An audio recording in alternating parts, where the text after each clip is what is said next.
Welcome to the Sales Development Podcast, your trusted resource for the latest strategies, tactics, and tips on running a high-performance sales development program. Sales development has grown to become a critical part of the success of high-growth companies, and we dive in each week on how to specifically make your program successful and accelerate your career advancement. Subscribe at iTunes, YouTube, and jump on the newsletter over at tenbound.com to make sure you never miss an episode. Hello, everybody. Welcome to another edition of the Sales Development Podcast. Really excited to introduce my next guest. This is Lisa Schnare. She is the most recently Director of Sales Development over at Influitive. Right now, Port Tac Consulting, working with startups up in the Halifax, Canada area. If you don't know where that is on the map, look it up. It's beautiful. And Lisa, how are you doing today? Doing great, David. Really excited to be here. I'm excited too. I cannot wait to go up there and visit you. It looks amazing. You have to come. You have to come in September because we actually, while we're not as far north as some parts of Canada, we are definitely far enough that it doesn't get really nice until end of August, September. And the water is beautiful and everything's great around that time of year. Okay, I'm heading up there. I'm putting that on my list. It looks beautiful. It looks amazing. And I'm excited to, talk with you. Sales development is changing right now. We're going through this major crisis and, all these different things are happening. Tell us about how you got into sales development, what you were doing over at Influitive, and then the work you're doing now with Port Tac. Yeah, so I actually got my start in sales development back in 2011 when a company called Radian 6 was hiring for SDRs, and they hired me 2 weeks before the company was acquired by Salesforce.com. So that was my initiation into the tech world and into sales. And so it was a crazy time. It was such a fun time because the company was doing so well. And it was just like this amazing experience, an amazing initiation into sales because it was around that time, Radian 6 being a social media monitoring platform. It was right around that time when companies just realized why they should care about social media and why they needed to listen to what their customers were saying there. So it was like the perfect storm. It was one of those stories where we hit that hockey stick growth everybody longs to hit. And it was just, like a frat party every day.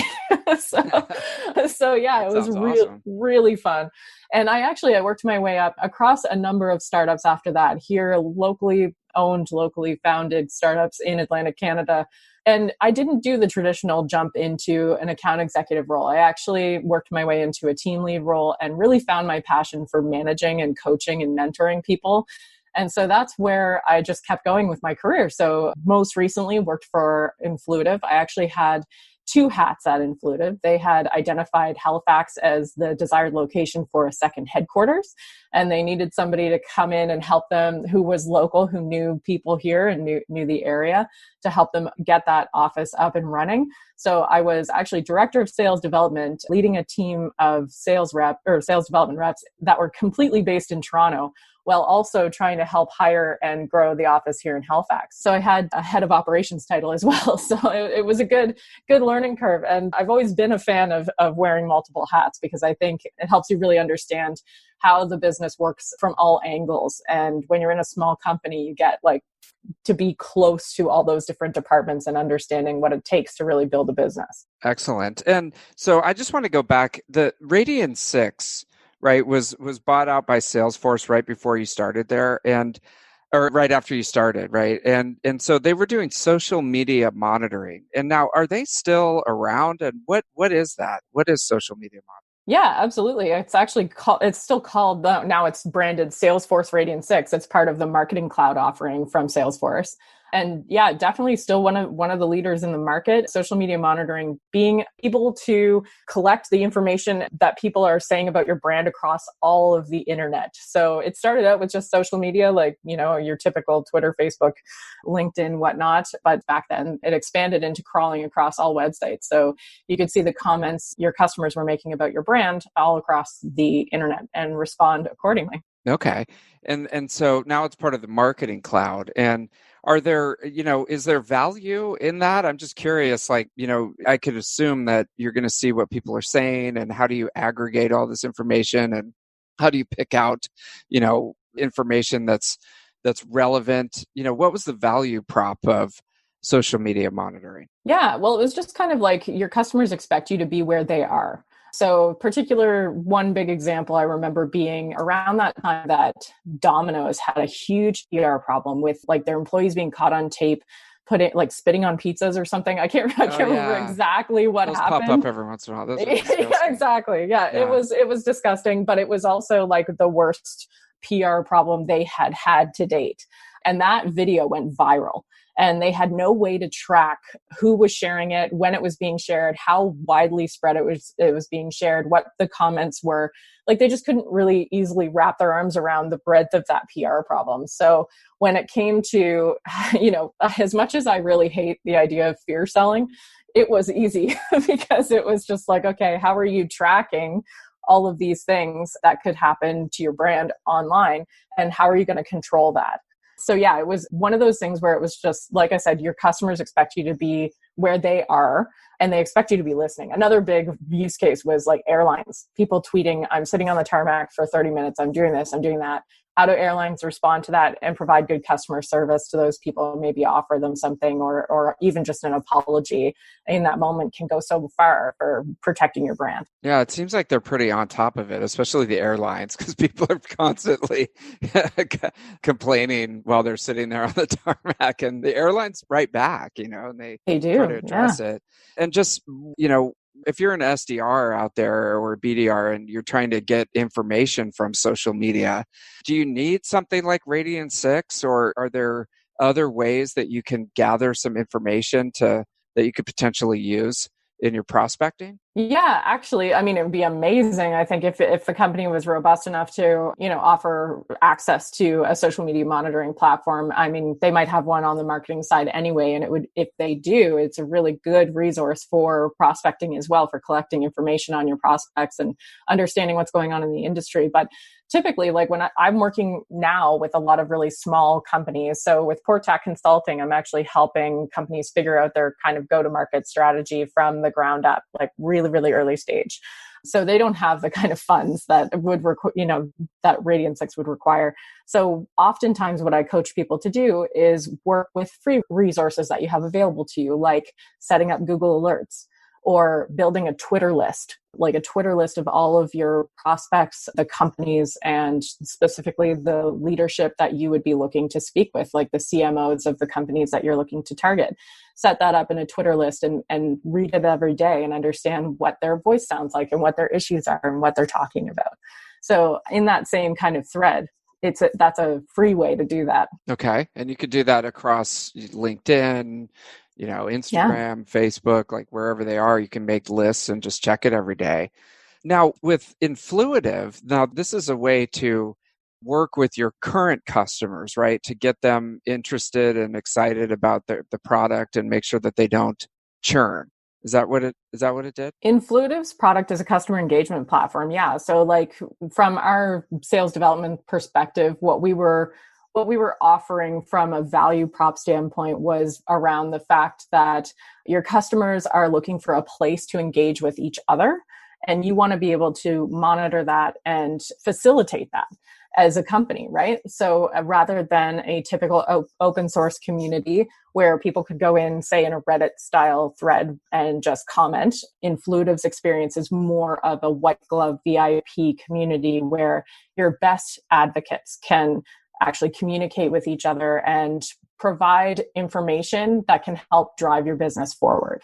So for example, if you wanted product reviews or a reference that you could add to a sales call, they can put their hands up in the Influitive instance and say, I'm willing to do that, and then be rewarded. There was this whole gamification piece to the product as well that allowed you to award points for certain actions being taken by your customers that would actually help your business move forward. So it was a really interesting conversation to have. It's obviously something that not every company feels they really need, but I think during these times, especially with everybody being remote, we can't do customer on-sites, we can't do on-site onboarding.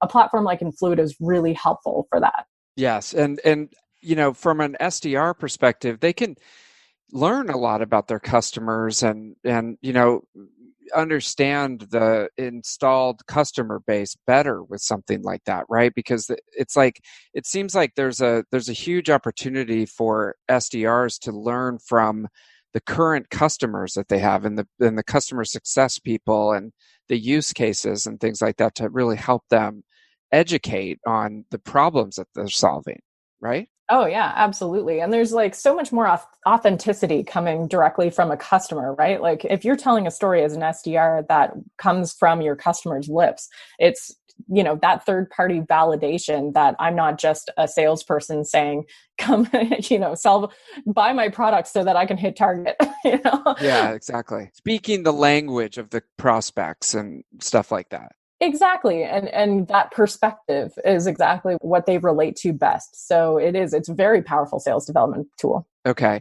So tell me this. So now you're working with say you've got a startup, right? And they have a good product and they're ready to go to market, but they're pretty, they don't have a lot of experience in building a sales development program. So they hire a manager, or they promote a sales rep or an SDR to be the manager.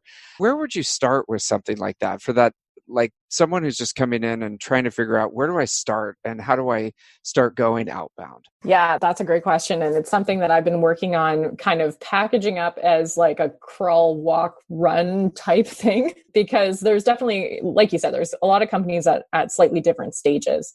And if you're thinking really, really early stage, I would start with conversations around like, who are your customers? Why? And why should they care? And what is your value proposition? And understanding that how to sort of prioritize this great big world that could, be your customer target market, how to prioritize that to where you want to start. And that kind of exercise is like your who, what, why, how exercise. It's very, very early stage. Now, if you're coming in with, they've already got that kind of figured out, then I think it's just like the operationalizing what they need to do next. It seems like a lot of people are stuttering on this one point of actually just starting. It's one of those things where, once you have these spreadsheets kind of in front of you, or if you're fortunate enough to be able to have a tech stack that is scalable, what do you do next? And it's like, well, you got to send that first email. You got to make that first call. And depending on the stage of the company, maybe they have done some of that, but most of it has been for a feedback ask, right? It's a little bit of it's a way easier ask. Who are we kidding? To just be like, hey, can you give me some feedback on my product because I'm still iterating on it and I want to make it better. That's a much easier conversation to have when you're getting started than to say, I want you to actually pay me for something that's brand new that I just built out of my head. So it's one of those things where I find that the struggle point right there has been something that's holding people back from actually getting their first few paying customers, is like, okay, you've got to be confident enough in your product to ask for money for it. And you've got to be confident enough in the value of your product to be, asking for that from your current or potential customers. So when it comes to, though, that early stage manager, I find that most of the time when you're going, especially if it's somebody who's going from an individual contributor position to a manager or team lead position, I think the biggest value point that you need to focus on is your one-on-ones with your team. Building an authentic sort of trust circle with your team is really important, because that's going to be that next step into, how you're going to help them be more successful at what they're doing.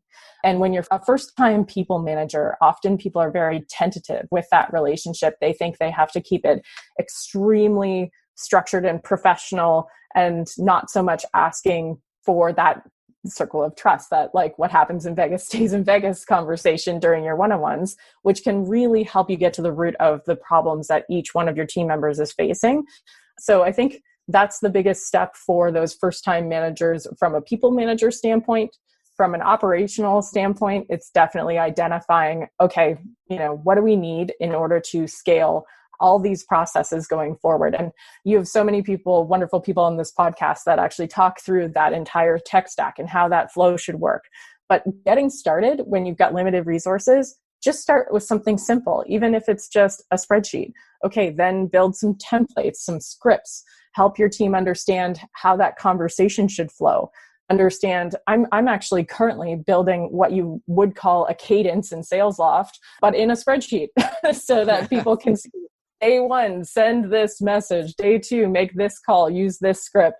And as ironic as I find it, because that's why that technology exists, it's also understanding that these companies aren't at a stage where they can pay for something like that yet.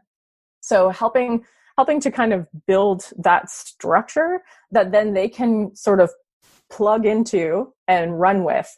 And that's what I've been doing with PortTac, is actually helping companies understand that I'm not going to come in and do all of your sales for you. What I'm going to do is give you everything you need to run it yourself, and then coach somebody on what metrics to track going forward. Because we know more than anything, metrics to success are like the biggest part of sales, right? If you're just doing activity and not tracking anything, how are you ever going to know what's successful?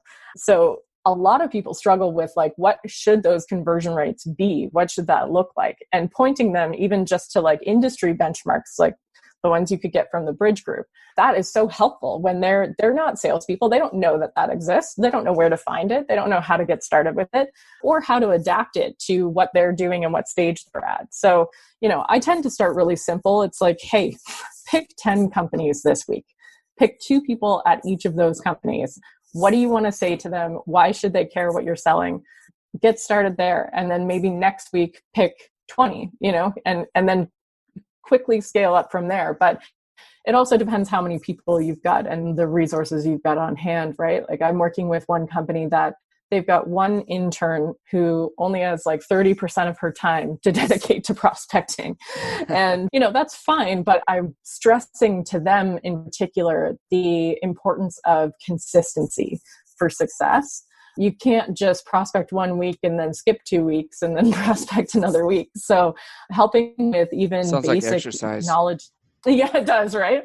It is. I blew off my run this morning. Yeah, I know. I was going to go for a bike ride, but then it snowed. I just was drinking coffee and reading news reports for like 3 hours.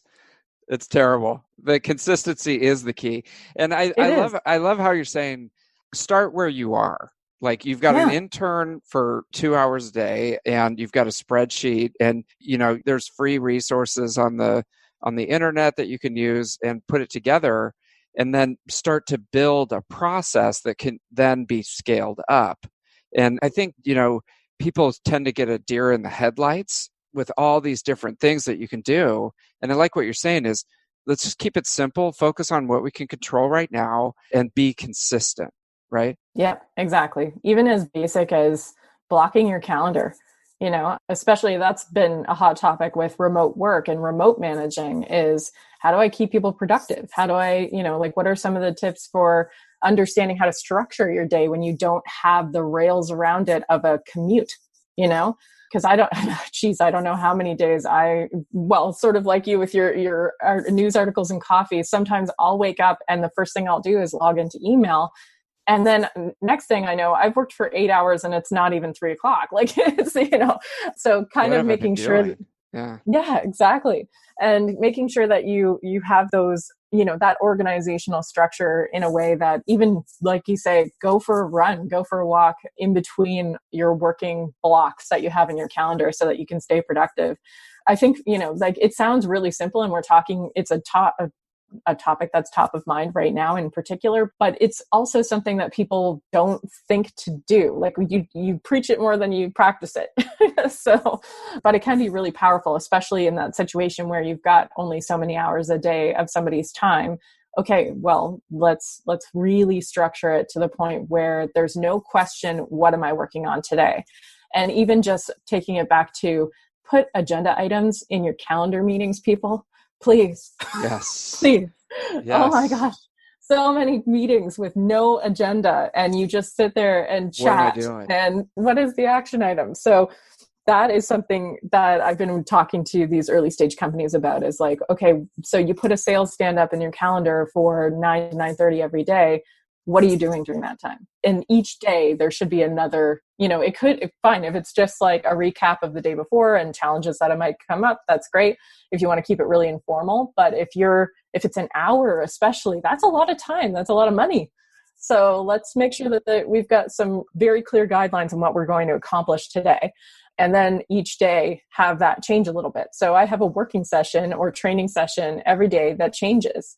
So like today it might be a messaging workshop. Tomorrow it might be talking about best practices. The next day it might be how do you set up your Twitter lists and your LinkedIn sales navigator for success. There could be a different little thing that you're touching on every day just to make sure that you're course correcting as you go along. Because as people, this is a good tip for new managers too, is like as people get going in their process and get comfortable with their process, don't forget to iterate on the process.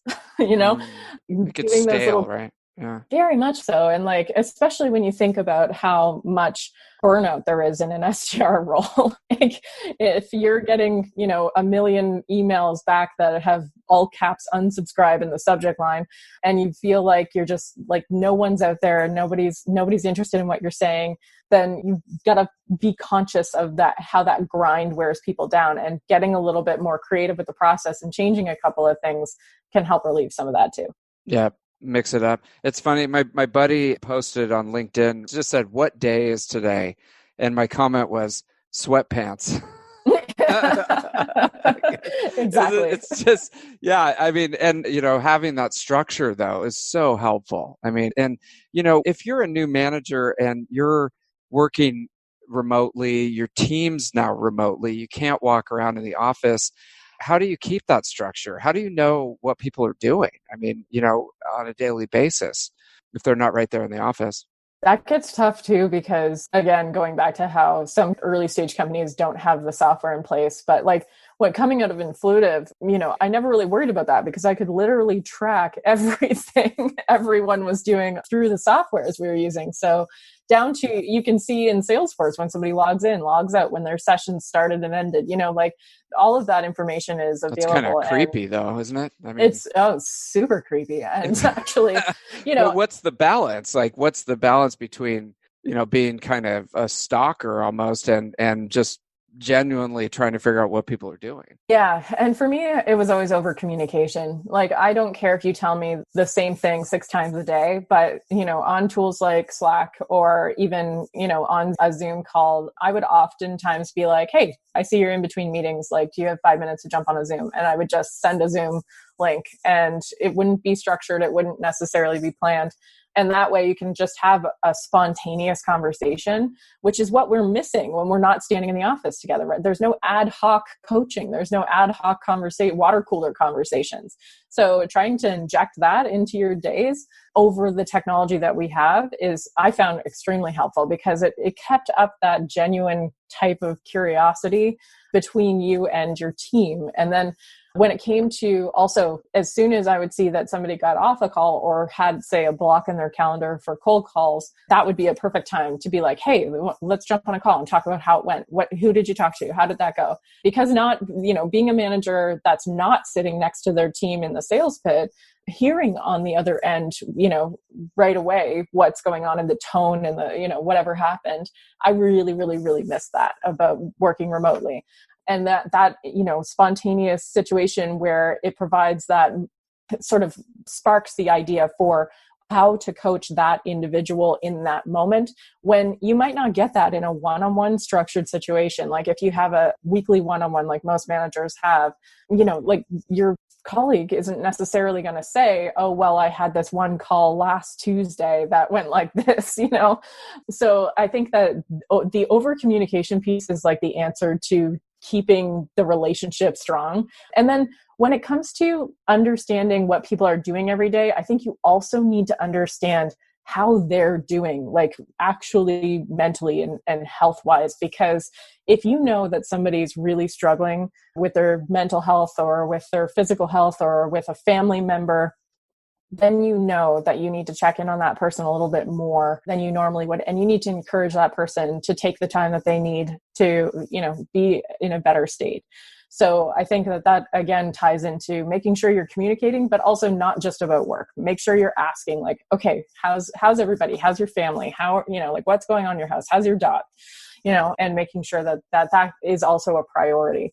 What do you do if someone, it feels like they're pulling away or they are having those problems, and you get it out on the table because, the job is so linear. I mean, you're either making it or you're not, but you feel like the numbers are starting to go down and they're really struggling.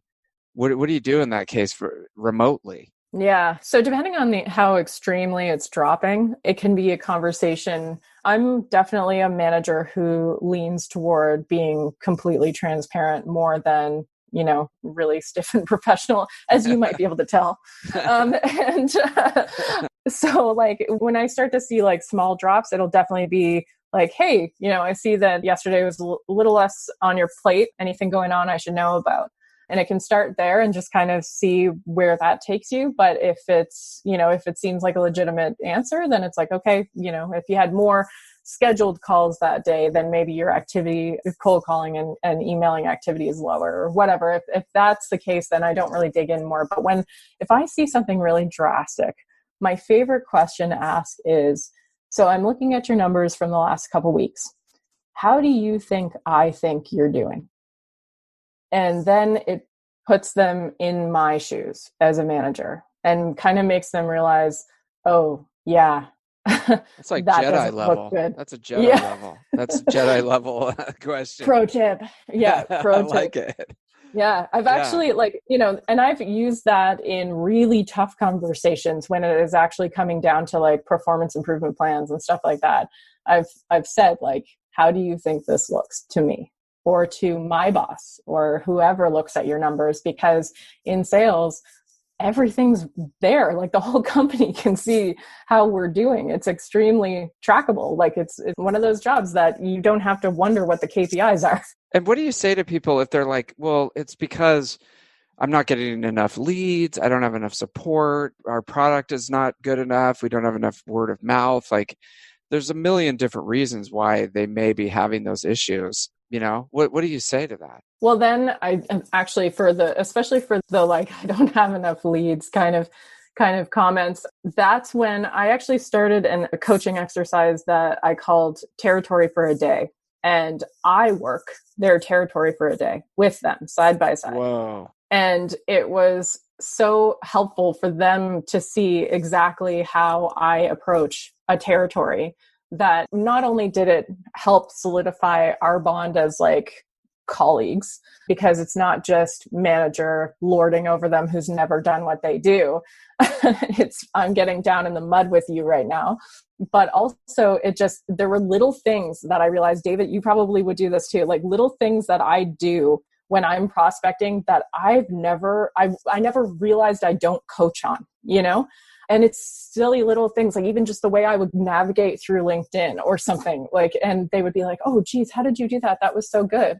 And that helped me realize those other little tips and tricks, I guess, that I didn't translate very well. Yeah. And that's a great tip, because a lot of SDR managers will, as soon as they become promoted, it's like they never want to do the SDR job again. Yeah. And so, you can't get them to do it, but it's such a great thing because you can show that you still can do it, and that builds that credibility. And then, like you said, they might pick up a trick or two, or a time-saving thing that you're doing that you didn't even realize you were doing. Right? Yeah, exactly. And that was it. I actually loved your conversation on your last podcast with Jason Bay, because he spoke about that a lot, about how, you should always be prospecting. You can never lose your edge. And I wrote a post about it on LinkedIn about how job hunting is actually prospecting. And so like, there's so many things that you can relate to prospecting. It's really just an organizational tactic, that it's a structure. It's like, okay, I have to remember to do these 5 meetings and follow up with these deliverables, and then get back in touch in 2 weeks or on this day with this person with this deliverable. It's that kind of whole side to the prospecting process, which, can be a grind, but that is the consistency that you need to have and the organization level that you need to have in order to be successful. And so you can apply that across so many different things. And, understanding that, from a SDR looking at their manager standpoint, it's like, okay, you might not be next to me cold calling today, but there's definitely those structures in your day as well. It's just on a different level. But I do think it is so powerful to sit with your team and do a cold call blitz. Let them listen to how you handle things, and let them, I used to take some of the inbounds So I had like the 1-800 number on the website dial through menu when for the sales line was actually forwarded to my cell phone when we all started working remotely.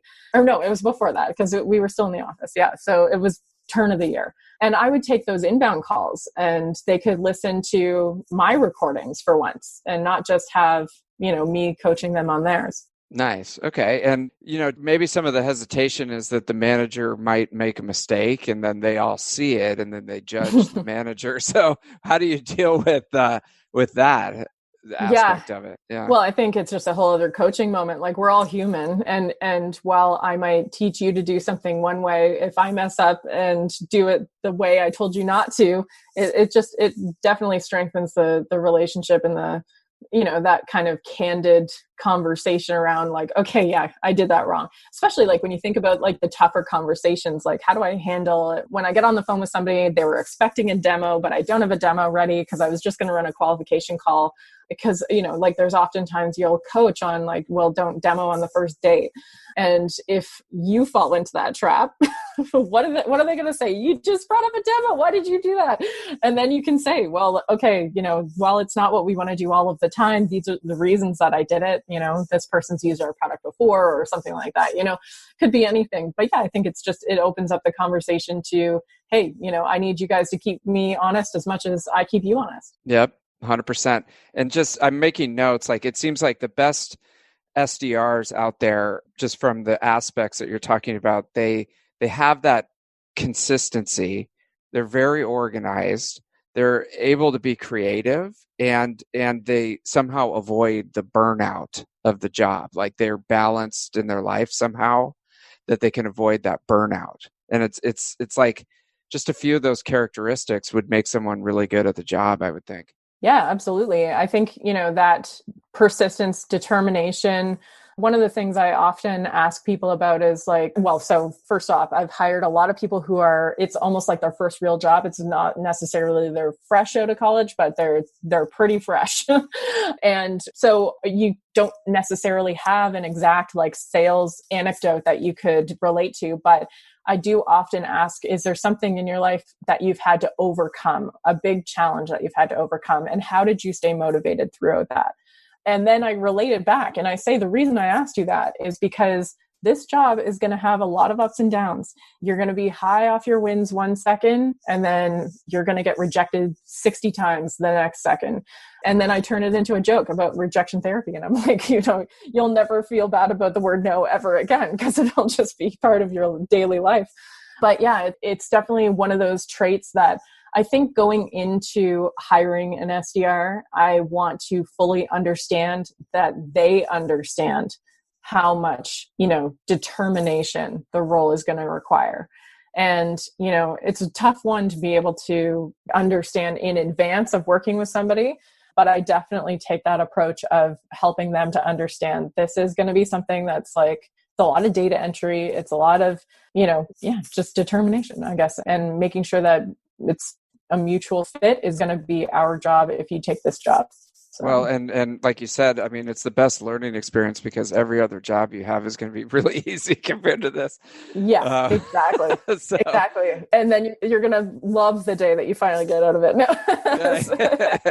But I know some lifers. I mean, I know a guy who's, they just like doing it. They know how to do it and they love the job. And those are the best because, there's not as much training and stuff like that, but they're very rare. So if you have a lifer, keep them, give them a lot of money and keep them around. Oh, yeah. And you mentioned rejection therapy, which is really funny because there's a guy, if you Google it, there's a TED talk about this guy who it's hilarious. And he's like, he wanted to improve his life and he just came across this philosophy of just going through no's. Like 100 people say no to you every day and it builds up your confidence. So if you haven't seen that TED talk, just look for rejection therapy. Okay. If you're already an SDR, then you get rejection therapy every day. So don't worry about it. But yeah, I think that was making the rounds on LinkedIn a while ago. And that guy was hilarious. He went into a Dunkin' Donuts and asked for them to make a Olympics symbol of donuts for him, like specially. And It's hilarious. And he fully expected them to just say no. That was the point of the exercise. But they end up making him this humongous donut of Olympics thing. So, oh my gosh. And, I had Andrea Waltz, who wrote a book called Go for No on the podcast, which is a great book and I highly recommend. And, her whole thing is like, just go for no. Like, if you go out and ask enough people and enough people say no, eventually someone's going to say yes. It's the odds that you have. But most people stop at no because it's like, the way that we're programmed as kids is if someone says no, to touching a hot stove, then eventually you're either going to get burnt or learn the lesson. So we're not wired for that. And it's interesting because we ask SDRs to go out and hear no all day, basically. So it's funny. I should read that book. I haven't yet, but I will. I'll add it to my list right now. But yeah, we used to say every time when we were sitting around in the office, every time somebody got a no, we'd say one step closer to the next yes. Yeah, it is. And so it's interesting because it's like you have to put out a lot of volume, talk to a lot of people, have a lot of people say no in order to get to the person that will say yes. But then you don't want to spam people and you want to customize it. So it's hard to find a balance between personalizing your message and then talking to enough people every day, Yeah, definitely. This is why I love marketing content, because I love providing some value during that kind of cadence. Is like, if you get to the point where you feel like you're just spamming people, maybe take a step back and say, hey, I saw this podcast you might want to listen to. So, you should check this out and just kind of maybe take a step away from the ask for at least one step in your cadence. Got it. Okay. Well, Lisa, this has been so interesting. Thank you so much for sharing your knowledge with us. If people are coming to Halifax or if they're just online, how do they get in touch with you and learn more about what you're doing? LinkedIn is probably the easiest place to get me. I'm completely ridiculously reachable. So yes. LinkedIn is probably the best way to get in touch with me. I love making new connections and meeting new people. It's part of why I'm addicted to sales. And yeah, if you're coming to Halifax, get ready. The second we can take you on a tour, I absolutely will. Awesome. Well, thanks again for coming on and being on the Sales Development Podcast, Lisa. Thank you, David. So much fun. Thank you for listening to the Sales Development Podcast, the only audio forum 100% focused and dedicated to sales development, with your host, David Delaney. Please be sure to subscribe to the show on YouTube and take a moment to leave us a review on iTunes. Your support makes our show possible. If you are struggling with your sales development program, contact us at tenbound.com for a no-obligation exploratory call. Again, that's tenbound.com.